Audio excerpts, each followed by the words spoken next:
Good day and welcome to Jamaica Magazine. I'm Theodore Henry. Coming up in today's program, we'll share important tips on beach safety and how you can enjoy Jamaica's beautiful coastlines responsibly and securely. Then we turn our attention to road safety, highlighting ways motorists can safely navigate the island's thoroughfares. And as we continue to observe Child Month, we'll close out the magazine by showcasing children sharpening their creativity and critical thinking skills through engaging STEAM activities. It's an informative and inspiring lineup ahead, so stay with us. Are you confident that you are the legal owner of your property? Take action to secure your property ownership. Get a registered certificate of title and become the legal owner of your property. To register your property and obtain a certificate of title, you will need to provide a tax registration number (TRN), a valid government-issued identification, a survey diagram, documentation to prove ownership, up-to-date property tax certificate, the names, addresses, and occupations of 2 neighbors over the age of 50 who are not family members and can give a declaration on your behalf, proof that you have been in open, undisturbed, and undisputed possession of the property for 12 years or more. For further information on registering your property and obtaining a certificate of title, contact the National Land Agency at 876-750-5263 or 876-946-5263. Email asknla@nla.gov.jm or message us at WhatsApp at 876-418-5089. The National Land Agency. One agency, one goal to serve you better.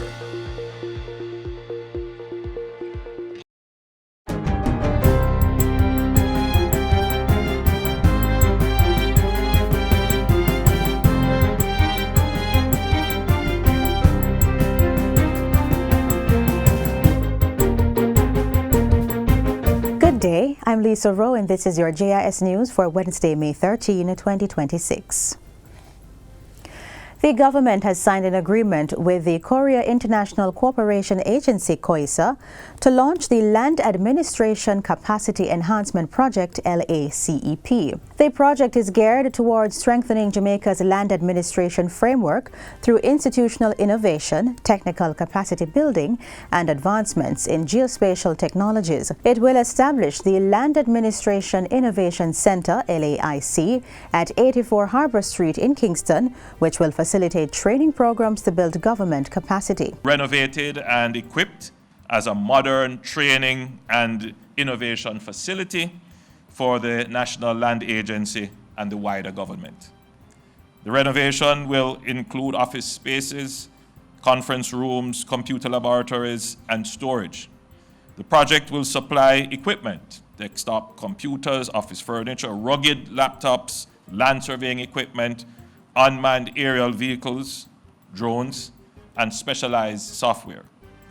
This is the kind of investment that shifts institutional capacity in a tangible and lasting way. KOISA is providing a grant of up to $9 million or approximately 1.42 billion Jamaican dollars to cover the program from 2025 to 2031. The partnership was solidified through an inception ceremony held at the Jamaica House Banquet Hall on Tuesday. Prime Minister Dr. Andrew Holness says the LACEP is expected to reduce barriers relating to security of tenure. We are strengthening the institutional skills, systems, and technologies that will enable Jamaica to administer land more efficiently, more transparently, and more productively. Charge d'Affaires at the Embassy of the Republic of Korea, Mr. Jung Eng-oh, reaffirmed his country's commitment to advancing Jamaica's land administration framework and building the technical capacity of the country's geospatial professionals. The LACEP we launched today is far more than a technical project to build a system. It is a decisive first step toward realizing Jamaica's grand vision, awakening the nation's sustainable economic potential, and dramatically enhancing administrative efficiency through transparent digital governance.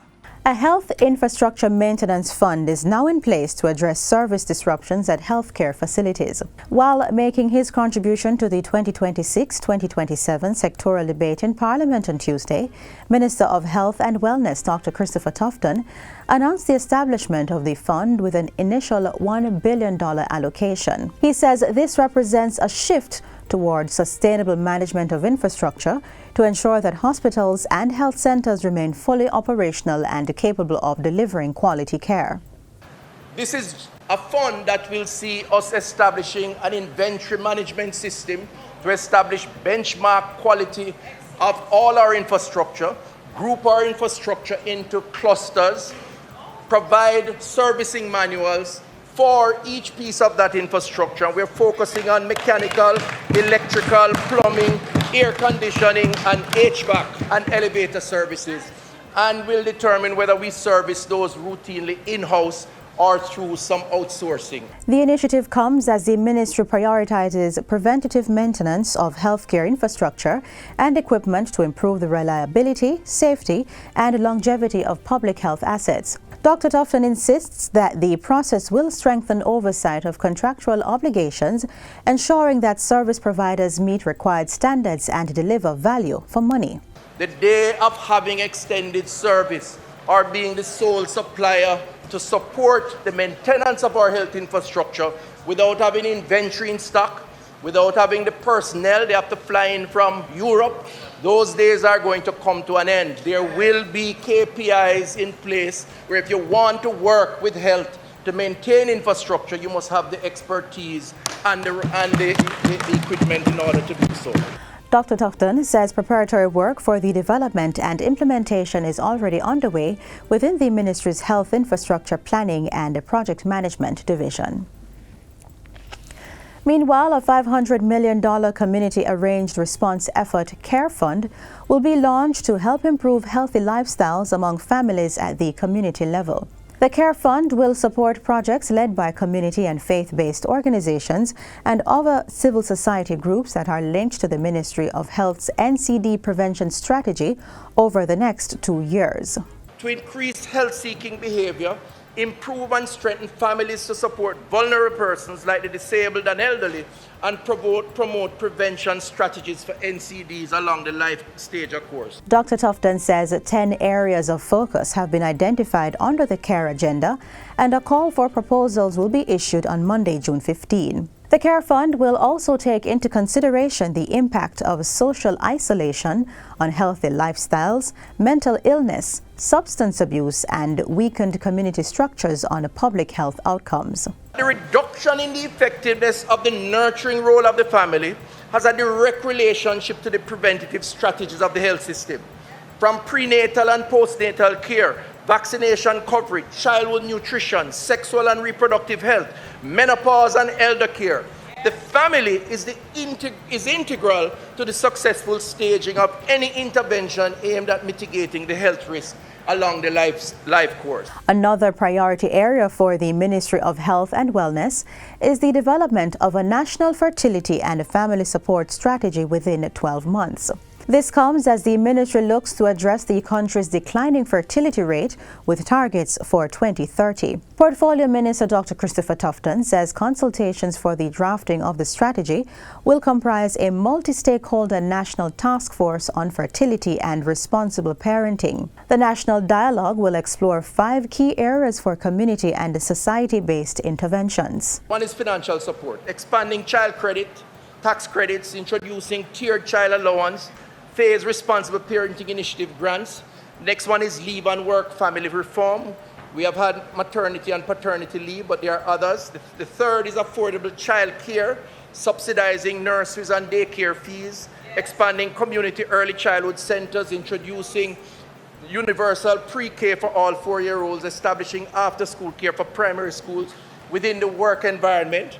The fourth category is reproductive health, strengthening infertility treatment access within the public health system, launching a national male reproductive health initiative, scaling antenatal education and improving postnatal medical health screening. And the fifth which is parenting education and communities, scaling evidence-based parenting programs through clinics and schools. Data shows that the country's fertility rate has now fallen to approximately 1.3 children per woman, which is significantly below the replacement level of 2.1. The health minister asserts that this decline poses serious implications for Jamaica's long-term economic stability, workforce sustainability, and social support systems, including an aging population, rising dependency ratios, and reduced economic activity. Let me be clear. The government is not asking Jamaicans to have children for statistical reasons. It is committed to building conditions where family formation is genuinely affordable, structurally supported and celebrated. The intention is to pursue this initiative to affirm that this government continues to believe that family remains the foundation of the nation's future. And finally, Jamaica continues to rank as the top country in the Caribbean for electoral democracy, maintaining a 0.8 score on the 2025 Electoral Democracy Index. The index is calculated based on the indicators of freedom of association, clean elections, freedom of expression, elected authorities, and suffrage. It is one of several dimensions explored in the UNDP Regional Report on Democracy and Development 2026, published on May 11. The report is titled Democracies Under Pressure: Reimagining the Futures of Democracy and Development in Latin America and the Caribbean. It reveals that Jamaica's ranking in the 2026 report positions the country as a regional leader in institutional stability, despite wider regional trends of democratic backsliding. It also notes that Jamaica has maintained consistently high electoral democracy index levels since the 1990s, around 0.75 to 0.82, which is above the regional average. It says 53% of Jamaicans also consider democracy to be the best system of government, despite some citizens not being satisfied with its functioning. The report also examines citizen participation as a fundamental dimension of democracy, noting that it grants individuals the capacity to influence decisions that affect their lives. It was outlined that government actions in awarding contracts and other public expenditures were monitored by organizations such as National Integrity Action (NIA) and Jamaica Accountability Meter Portal (JAMP) for possible conflicts of interest or corrupt practices. And that's it for JIS News Today. I'm Lisa Rowe. Thanks for watching.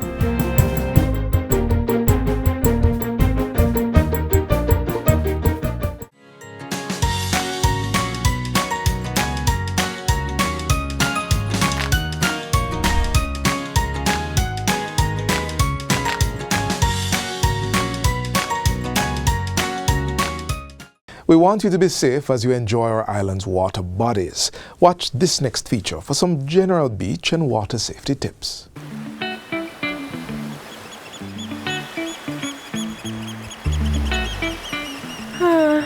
The beach, the sunshine, sea breeze, the sound of waves, and memories you want to savor.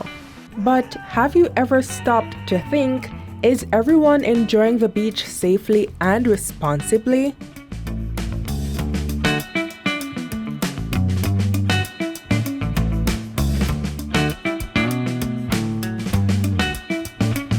Whether you're a strong swimmer or just dipping your toes, water safety matters for everyone.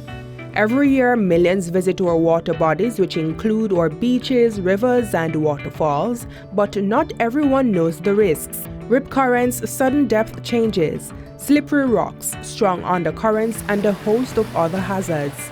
But these dangers can be mitigated. There is a Beach Control Safety Measures Regulation of 2006, and that regulation speaks specifically to the requirements for safety on the beach for patrons.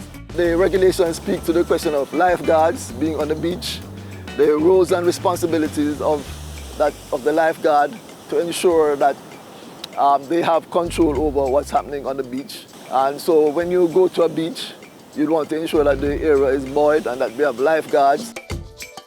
And don't forget, risky behavior like cliff diving or swimming after drinking, not worth it. Also, never swim alone, and non-swimmers must always wear a life jacket. When visiting beaches, it's important to ensure that you're swimming where lifeguards are present. Never swim alone. Always have somebody with you just in case. Remember to stay hydrated. Wear the proper sunscreen. Make sure that it's reef safe if you can. Always keep a good eye. Keep an eye out for children or those around you. Never go do anything unsupervised and just have fun, you know. It's supposed to be a fun time and you can have fun and be safe at the same time.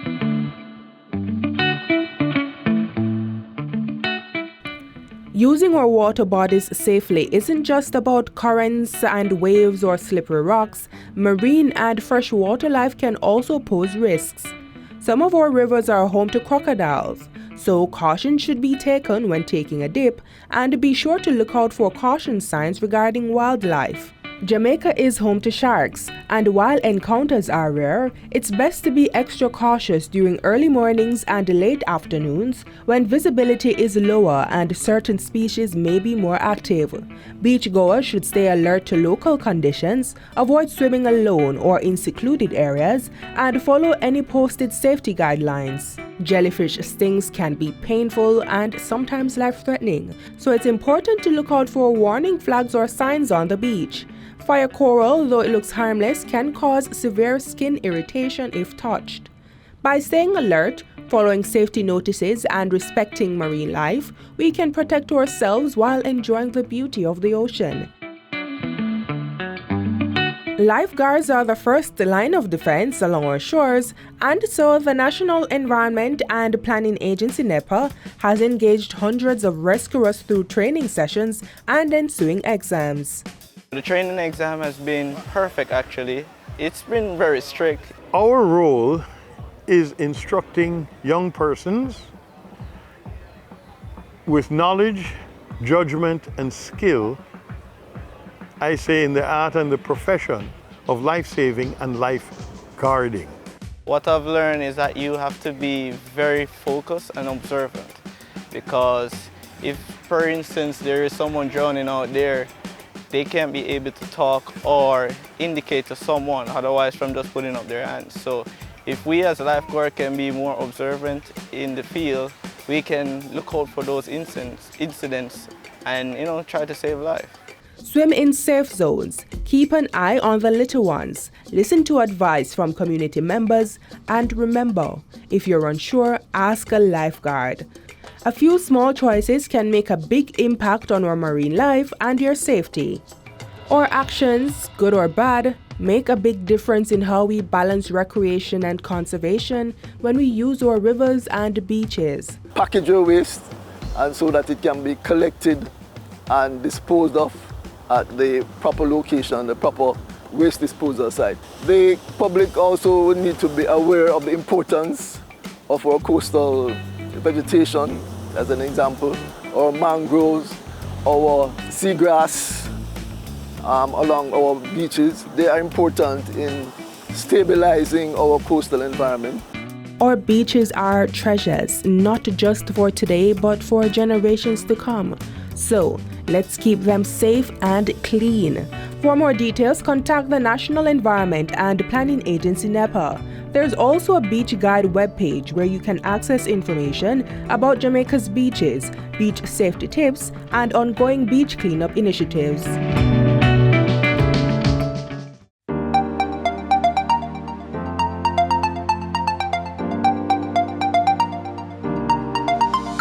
The Consumer Affairs Commission, CAC, is advising the public that Pan-Caribbean Sugar Company Limited has issued a product recall notice.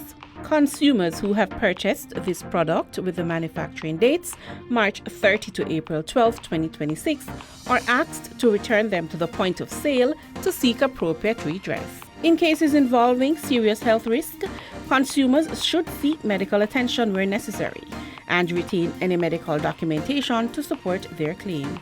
For further information or to lodge a complaint, please contact the Consumer Affairs Commission at 876-619-4222. Complaints can also be submitted via their website at cac.gov.jm or email info@cac.gov.jm.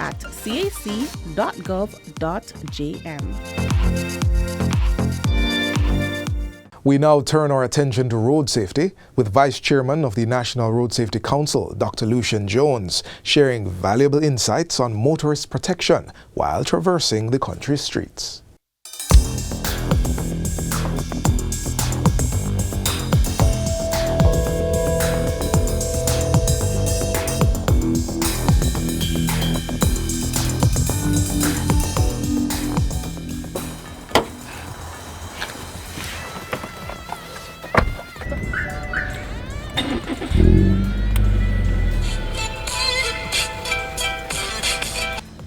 Yo. Yeah, I'm just going to go down the road quick and forward.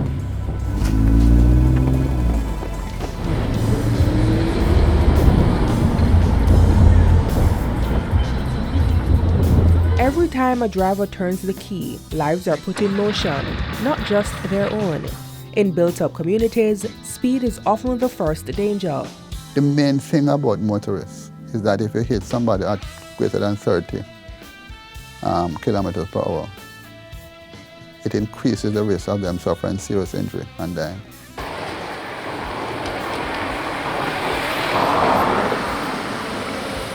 You can't be driving in a built-up area as if you're driving on a highway. It's crazy, it's dangerous, and it's irresponsible.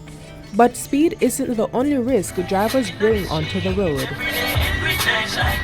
Drinking and driving, drinking alcohol and driving, smoking ganja and driving, using Molly and driving, driving and using a cell phone, driving and texting. And this one I can't begin to program it. Driving and watching a movie. I mean, it happens. And how it happens, God knows. But it's just total madness. But it's happening. So those bad habits we need to find a way to reduce. And when attention drops, danger rises. Slow down. Slow down. Once you're approaching any kind of built-up area, any kind of school zone, any kind of crossing, in Jamaica that we tend to ignore red light, especially motorcyclists. They treat red lights as if it's no big thing. If you can find a way to get Jamaicans to stop being so impatient and just cut your speed, then we can save so many lives, including your own. What's needed isn't just enforcement, it's a shift in mindset.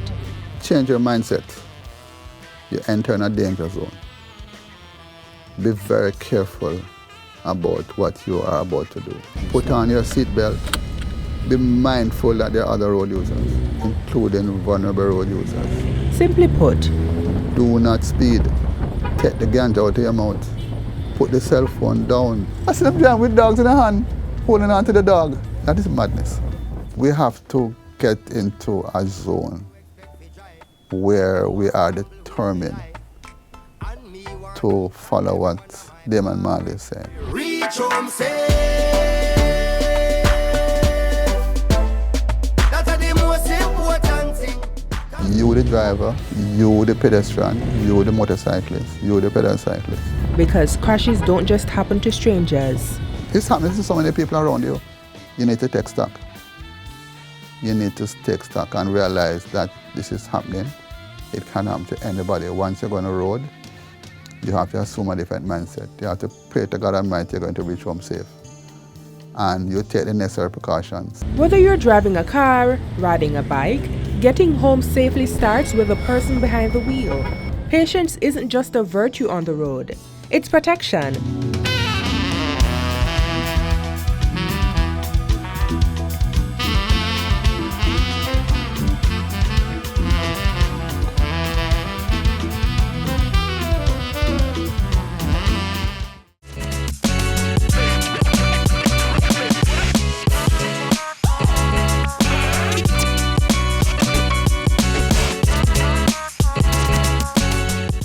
Up next, interactive STEAM activities designed for children to strengthen their critical thinking, creativity, and problem-solving skills.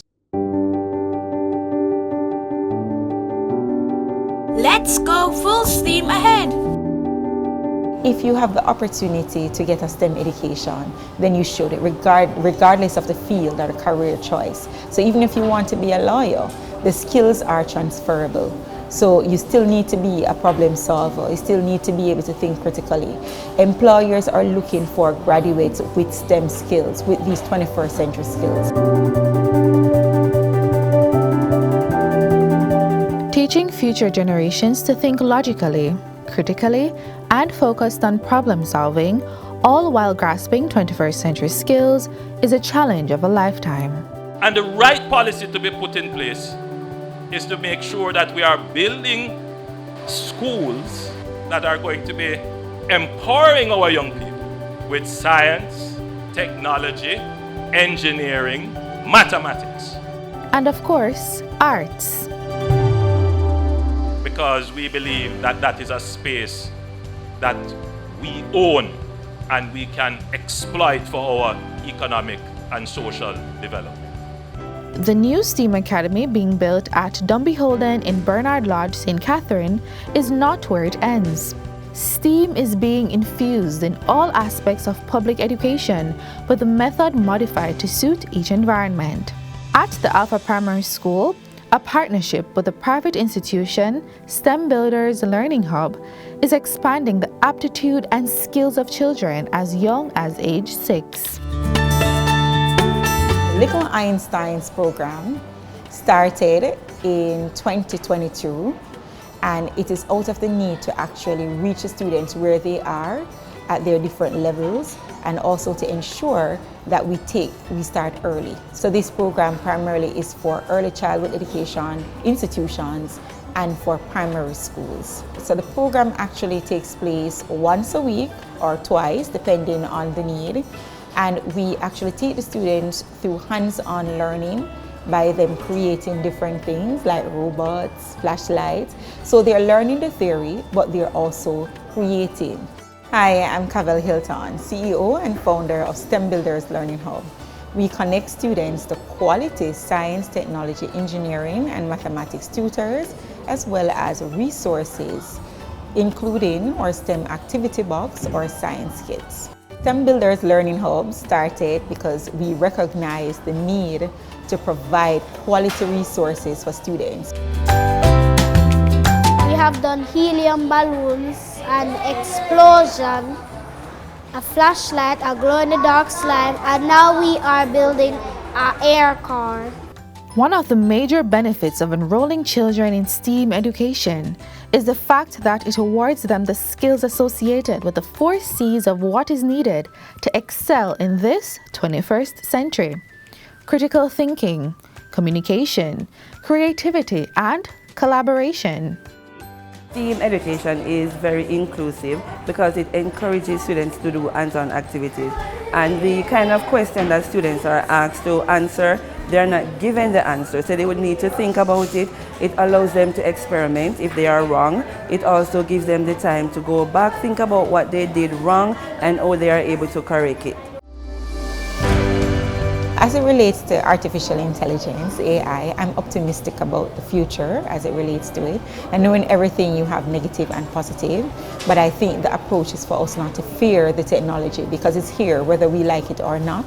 And so my approach is to figure out how we can use it in our classroom in a safe way, and also for us to be able to not just be consumers of this technology, but that we try to also create things that will represent our perspective and our point of view from this side of the world, from a female, from a black person, from a Caribbean person. The goal of STEAM education is to foster the true innovation that comes with combining the mind of a scientist or technologist with that of an artist or designer and letting it work together for the greater good. So, how prepared are you in getting your child ready for STEAM education? It's already here. Get with the times and help put your child on the map with the skills of tomorrow.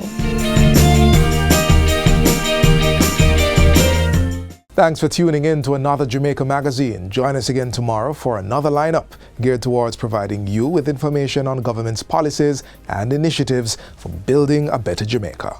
You may visit our website, watchjis.gov.jm to rewatch this show or to catch up on the others we have on the site. I'm Theodore Henry, thanking you for watching on behalf of our production team here at the JIS.